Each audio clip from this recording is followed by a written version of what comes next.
Would you please tell her that you're not really Santa Claus? That there actually is no such person? Well, I'm sorry to disagree with you, Mrs. Walker, but not only is there such a person, but here I am to prove it. As the last lofty balloons float down 6th Avenue on Thanksgiving morning, they formally initiate the true commencement of Christmas time and the magical mayhem of the season, where every hall decked with Yuletide hearth and holly assure to us undoubtedly it's the most wonderful time of the year.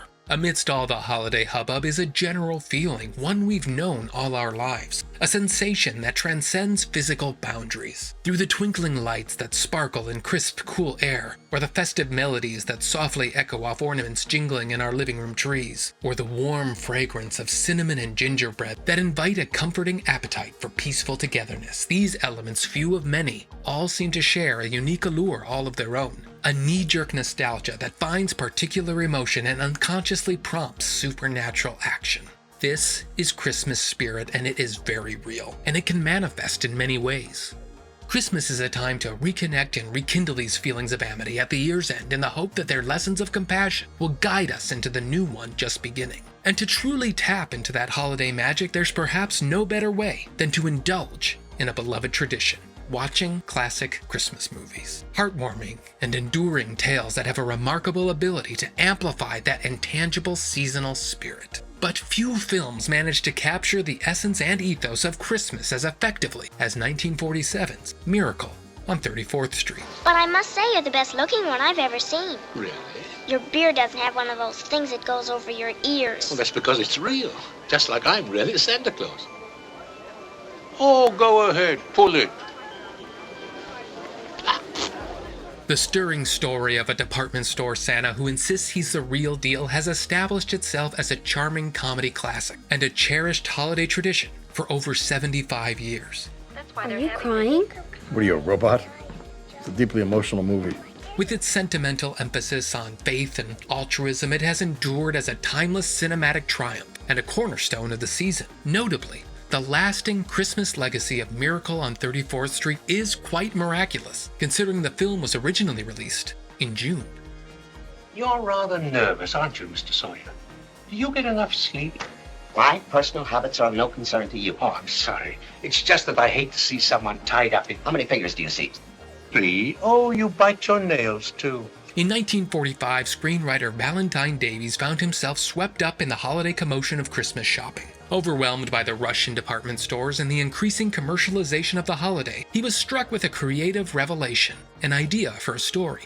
Davies shared his concept with fellow screenwriter George Seaton, who as a writer was still establishing his reputation within the industry. Seaton had made screenwriting contributions to Marx Brothers films, The Wizard of Oz, and more. Having authored many scripts himself, he had started to steadily shift towards the director's chair. Seaton was captivated by Davies' Christmas story and developed it into a feature film screenplay that he would also direct, initially titled The Big Heart, the first of many working titles for the film.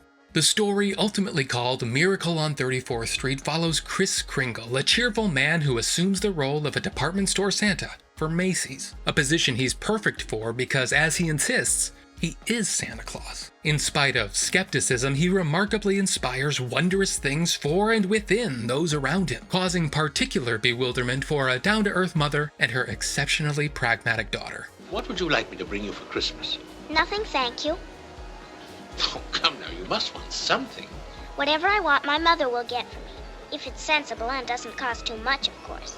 Hello, Mother. Chris's firm claim to be the true Santa Claus and his pursuit to keep the Christmas spirit alive ultimately lead to a public courtroom hearing to determine his sanity. His verdict will rest upon his newfound friends and their courage to challenge doubt and cultivate faith in an increasingly materialistic world. When the story was pitched to 20th Century Fox in the fall of 1946, producer Darryl F. Zanuck found it quite charming and approved the project with a prudent budget. A cast was quickly assembled and filming began within a matter of weeks, aiming to start production on location in Manhattan during the actual 1946 Macy's Thanksgiving Day Parade. The film's seeming leads and box office draws, Maureen O'Hara and John Payne, had previously co-starred together in a pair of films for the studio, and 20th Century Fox had hoped to replicate their past success. Yet the heart of the film would rely on budding young newcomer Natalie Wood and seasoned British actor Edmund Gwenn. Do you know what the imagination is?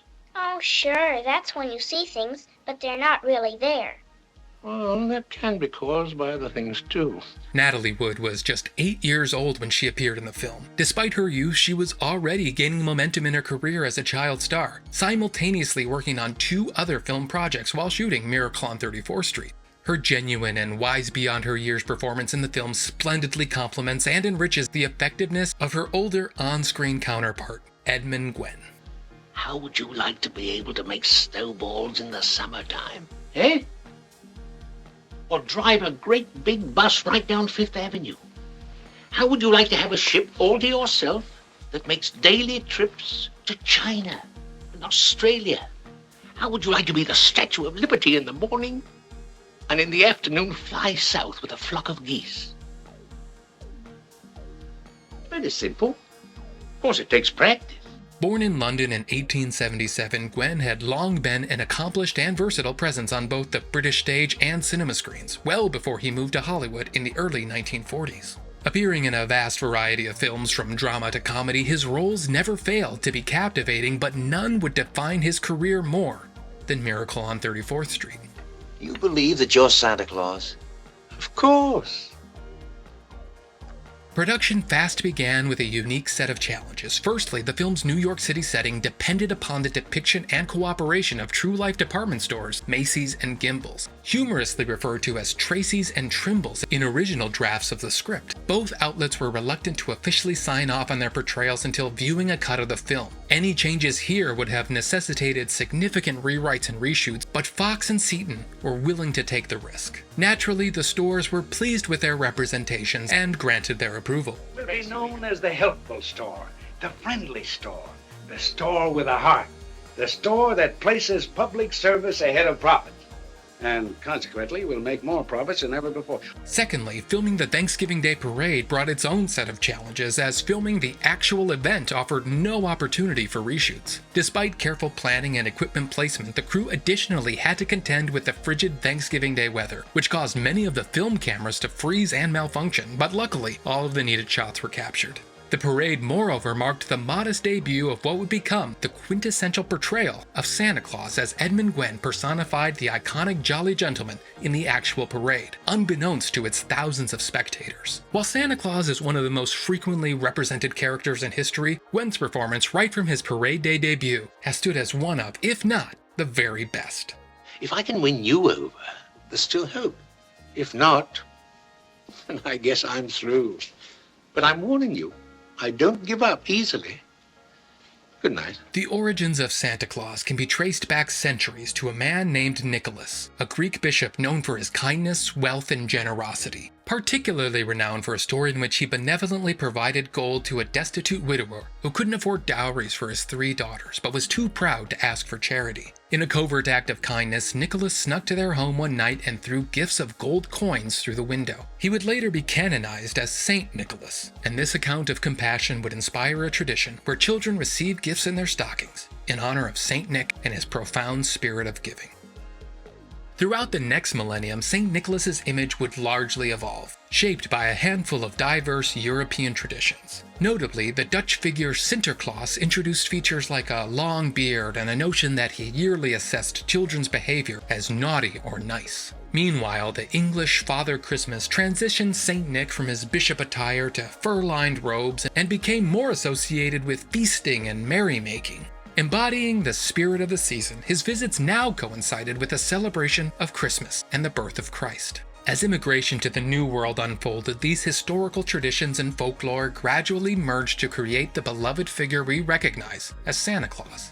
Though his complete transformation into the authoritative Santa we know today can be largely attributed to a poem published anonymously in December 1823 called A Visit from St. Nicholas, more commonly known as The Night Before Christmas. 'Twas the night before Christmas, when all through the house not a creature was stirring, not even a mouse. This influential poem solidified Santa's rotund and rosy appearance, his cheerful demeanor, and introduced newer elements like a sleigh of 8 reindeer and rooftop entries through the chimney. Happy Christmas to all, and to all a good night. With the proliferation of mass media through song and film, Santa Claus continued to evolve through varied interpretations that contributed to his magical mystique. It was during this era that business owners realized the marketing potential of Santa Claus, paving the way for the commercialization of the holiday. Macy's, inspired by European examples, became one of the earliest and only destinations in the United States where children could meet Santa in person before his clandestine Christmas Eve appointment. Santa's presence became even more marketed with the launch of the Thanksgiving Day Parade, which concluded with Santa's arrival into Herald Square, officially commencing the Christmas shopping season. And you'll find toys of all kinds at Macy's. Santa Claus has embodied various roles and attributes over the years, but at his core, goodwill and compassion have remained the anchors of his character. And those traits are amplified to the utmost through the exceptionally delightful performance by Edmund Gwenn as Kris Kringle. Gwenn's turn as Santa Claus is, in a word, enchanting. Right from the get-go, he radiates an innocent charm and a tender charisma that flawlessly embody the spirit of Christmas. His version makes Santa all the more endearing, friendly, and approachable, and it's all done with such a natural effortlessness. As one would expect, the cast and crew collectively characterized the filming atmosphere as one filled with joy and happiness. After all, they were discerningly aware that what they were creating together would be treasured, all of it unfolding in the heart of New York City at Christmas time with Santa Claus. What is your name? Kris Kringle. Where do you live? That's what this hearing will decide. When kindly Kris Kringle discovers that the man designated to portray Santa in the Macy's Thanksgiving Day Parade is intoxicated, he is appropriately appalled. You've been drinking. Well, it's cold. A man's got to do something to keep warm. Upon expressing his concerns to the practical event director, Doris Walker, she convinces Kris to assume the role himself. He's the best we've ever had, and he didn't need any petting. What? Petting! He didn't need any petting. Oh. Where did you find him? Oh, I just turned round and there he was. I'm glad you turned round. Naturally, Kris excels in the position and is subsequently employed as the in-store Santa at Macy's flagship store on 34th Street. Now before... Oh, my, what a striking costume. Before you go up on the floor, I just want to give you a few tips on how to be a good Santa Claus. Go right ahead. Provided a list of toys to promote to undecided shoppers, we discover Kris's discontent with the growing commercialization of the holiday. Disregarding instructions, Kris starts guiding customers to other stores to fulfill requests that Macy's can't, baffling both customers and management. You kidding me? Well, the only important thing is to make the children happy. And whether Macy or somebody else sells the toy doesn't make any difference. Don't you feel that way? Huh? Oh, me? Oh, yeah, sure. Only I didn't know Macy's did. Well, as long as I'm here, they do. I don't get it. No? I just don't get it. Surprisingly, this unorthodox approach proves effective, as customers interpret it as a new store policy and pledge their business, believing Macy's to be purposefully exhibiting a selfless holiday spirit. Meanwhile, good-spirited lawyer Fred Gailey strikes up a friendship with Doris and her young daughter Susan. Doris has raised Susan to be sensible and astute, and while their affection for each other is genuine, Fred can see a lack of whimsy in their lives as Susan openly expresses her learned and confident disbelief in Santa Claus. Doris's worldview is grounded and realistic, and she's imparting those same values to her daughter. He was a clown last year. They just changed the head and painted him different. My mother told me. He certainly is a giant, isn't he? Not really. There are no giants, Mr. Gailey. Well, maybe not now, Susie, but in olden days there were a lot of... In an effort to challenge this, Fred takes Susan to Macy's to meet Santa Claus in person. This seems awfully silly, Mr. Gailey. Initially skeptical, Susan's doubts begin to wane as Kris performs curious acts of kindness. As he proceeds to work wonders, firm in his honest claim to be Santa Claus, those around him struggle to reconcile what they see with what they believe. In a pivotal moment, Susan confides in Kris about her heartfelt Christmas wish: a house. If you're really Santa Claus, you can get it for me.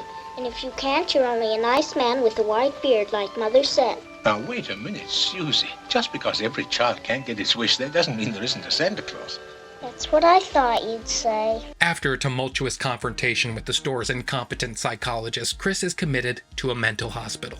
However, hope is not lost as Fred takes on the task of representing Kris through the New York City court system to verify his sanity through a strikingly surprising tactic. Oh, but he is, Your Honor. Is what? I intend to prove that Mr. Kringle is Santa Claus. In a public courtroom battle filled with many legally clever twists and turns, it's ultimately the unwavering faith in Santa Claus, as evidenced by the multitude of Christmas letters from children addressed to him, that soundly and heartwarmingly decides. Since the United States government declares this man to be Santa Claus, this court will not dispute it. Case dismissed. In a film whose central themes revolve around the profound influence of wonder and faith, Miracle on 34th Street is surprisingly grounded. The movie simply unfolds as is and allows the viewer to draw their conclusions. When observed with a critical lens, one could pretty easily argue a reasonably rational explanation for nearly every magical thing that Kris Kringle does. It's entirely possible that Kris isn't actually Santa Claus, and the film doesn't shy away from that possibility. In fact, at times it seems to try its best to support that perspective. The kids get the toys they wish for because Kris directs their parents where to shop for them. The adults find the success they wish for because Kris somewhat proves to them it can be good for business. The court finds Kris to be Santa, if only due to some cunning interpretations of bureaucratic formalities. Perhaps there is no magic present here. The film even goes as far as to show that Kris lives in an old folks' home where he has a harmless delusion for good. There's a wonder to everything that Kris does, but can it really be that he's just the lucky beneficiary to a wealth of perfect coincidences? But maybe he's only a little crazy, like painters or composers or some of those men in Washington. The film had several alternate working titles that point to waffling perspectives, such as It's Only Human, which seems to suggest the idea that Kris Kringle may be exactly as he appears. You're only a nice man with a white beard. While another title, My Heart Tells Me, points to a different, perhaps more powerful position. While logic and common sense offer complicated but sensible explanations for Kris's actions, there's something stronger in the heart and soul that defends a more mystical and life-giving understanding. The film's final title is more ambiguous, Miracle on 34th Street. So what is the miracle? How does Kris Kringle do what he does? Why does Kris Kringle do what he does? That's a bit of money. What are you going to do with it? Well, I have a friend, a doctor. He's been very kind to me. He needs an X-ray machine. Oh, I don't think that's going to be enough. I'd better give you some... I'll make up the difference. Buy it through the store and get 10% discount. I can get it for cost. Kris Kringle is a champion of kindness, dedicated to spreading joy in the spirit of the season. While there may not be any explicitly supernatural acts attributed to him in the film, his kindness holds an extraordinary power. Through his deeds of goodwill, he inspires and orchestrates incredible moments, showing others how easy it is to embody the generous spirit of Santa Claus, the spirit of Christmas. You enjoy impersonating me? Oh, yeah. Why? I don't know, it's when I give packages to little kids, I like to watch their faces get that Christmas look all of a sudden. It makes me feel kind of good and important. In an increasingly commercialized world, kindness is a priceless gift that enriches both the giver and the receiver. Throughout the film, we witness Kris Kringle coordinate the giving of many physical gifts, but perhaps the most profound is the intangible one he gives to an orphaned Dutch girl, simply by being Santa Claus, or Sinterklaas. The film was shot in 1946, shortly after the conclusion of the unimaginable horrors of World War II, which among various evils left many children without their parents. With unthinkable trauma, having been separated from her family and her homeland, this girl is now a refugee in an entirely foreign world. But she knows Sinterklaas. I told her you wouldn't be able to speak to her, but when she saw you in the parade yesterday, she said you were Santa Claus, as she calls you, and you could talk to her. Her adoptive mother, nervously concerned that a hapless department store Santa might not be able to connect with her and further her despair, tries to explain that the girl can't speak English. But miraculously, language proves no barrier for Kris Kringle as he fluently assumes his place as Sinterklaas. Well, I didn't know what to do. Hallo, ik ben blij dat je gekomen bent. Oh, ben Sinterklaas. Ja, jazeker. And he gives joy. Sinterklaas kapoentje. The film doesn't offer subtitles for this scene, but the translation reveals that when asked what she wants for Christmas, this little girl says nothing. She has everything she wants. She simply wants to stay with the kind lady who has adopted her.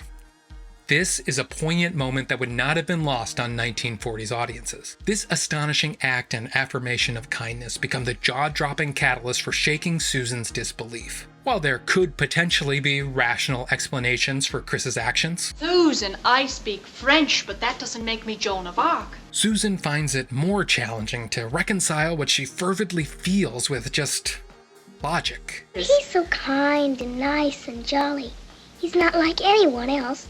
He must be Santa. While Chris's status as the definitive Santa Claus remains somewhat concealed, it is undeniable that the magic he produces is real.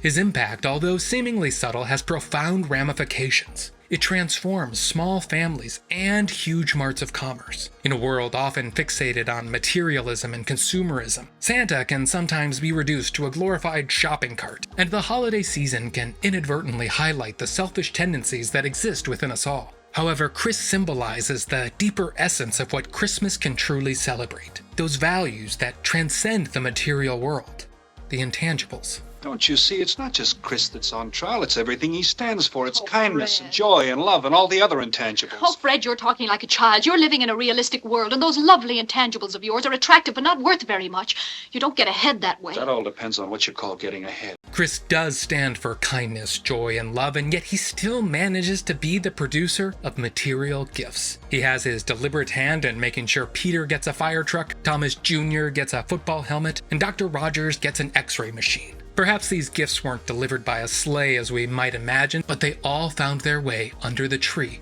on Christmas morning.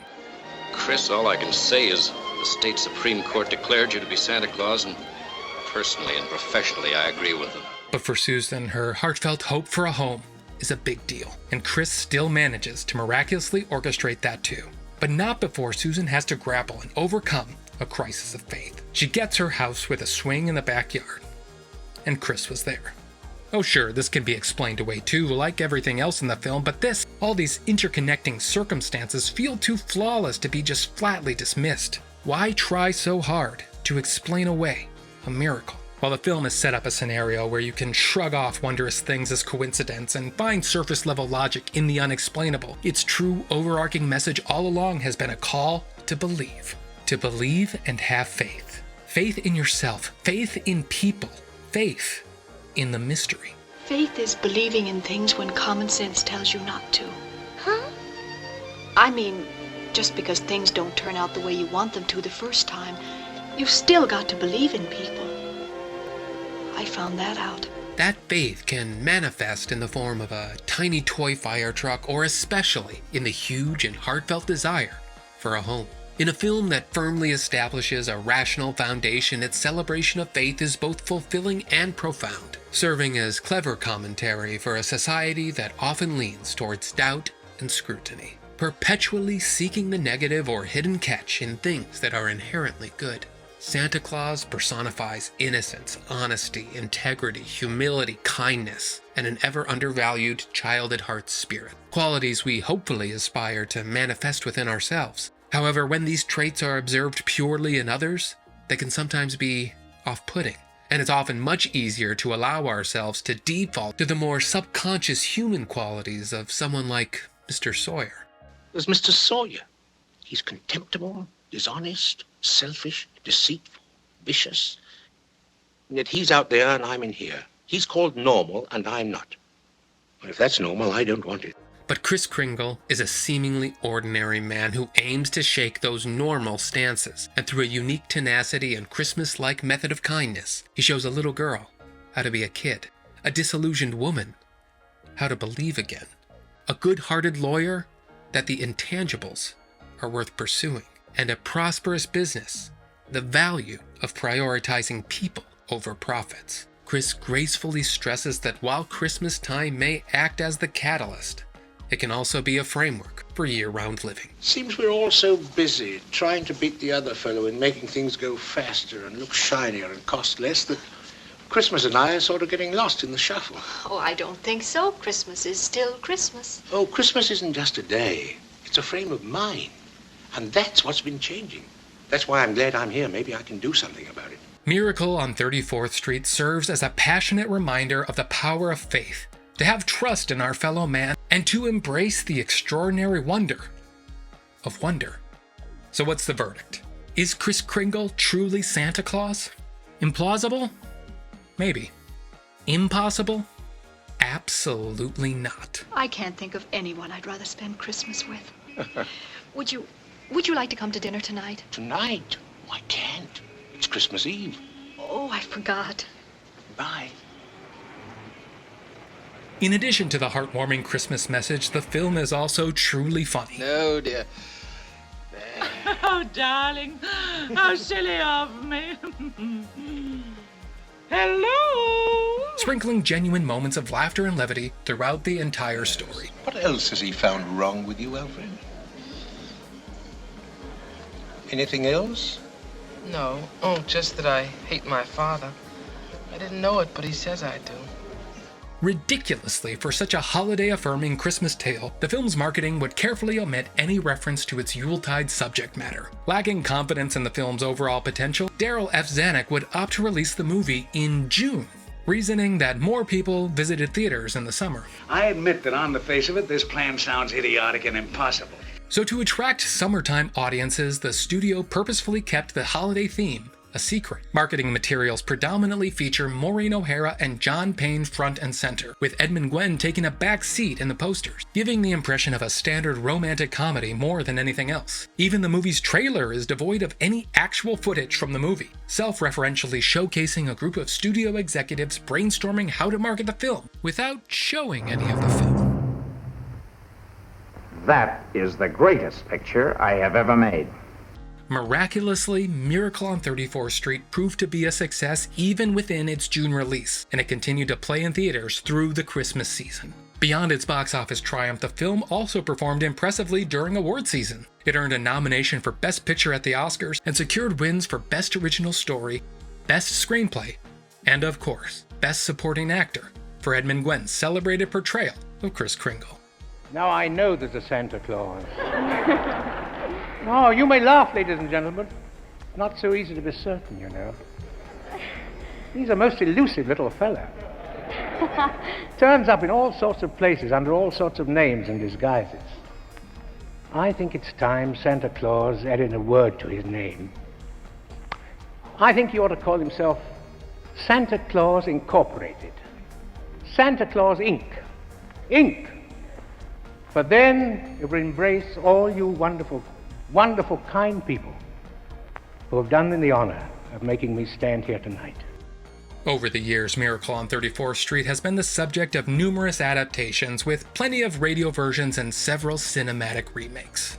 It even inspired a 1963 Broadway musical adaptation by Meredith Willson titled Here's Love. That man over there is Santa Claus. I know. However, none of these adaptations have been able to match the everlasting charm and enchantment of the original. The ultimate iteration, the ultimate Santa Claus, the ultimate holiday classic. Subsequently, the film also helped elevate the Macy's Thanksgiving Day Parade from a local New York event to an iconic American institution. In 1948, just 1 year after the release of Miracle on 34th Street, the parade would be televised to a national audience, becoming a standard and popular holiday tradition. And as always, it concluded with the appearance of Santa Claus. There goes Santa Claus. Oh, don't even mention the name. He's much better than last year's. At least this one doesn't wear glasses.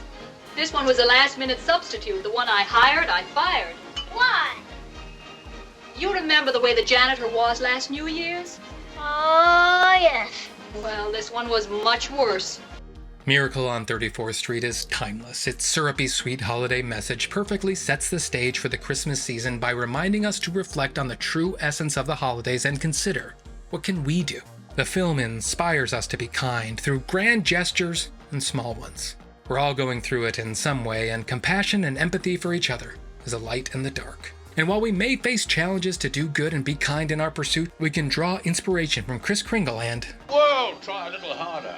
The fact that this movie premiered and thrived in June may not be that miraculous after all. Perhaps because its lessons are permanent. They don't have to be confined to a specific time of the year. May we take those lessons to heart. Let's persevere like Kris Kringle and be like Santa Claus to our loved ones and strangers alike. I can't let Kris down. He needs me, and all the rest of us need him.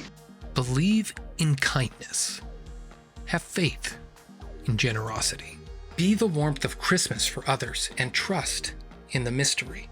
Embrace joy and wonder through the extraordinarily tangible spirit of the season, even if it seems a little crazy. That's the miracle on 34th Street. Donna's antlers are but 4 points instead of 3. Still, I don't suppose anybody had noticed that except myself. No, I don't suppose so. Well, bye. Not at all. Thanks. Glad to have helped you. Bye. This is Levity Light Classics. Jingle bell.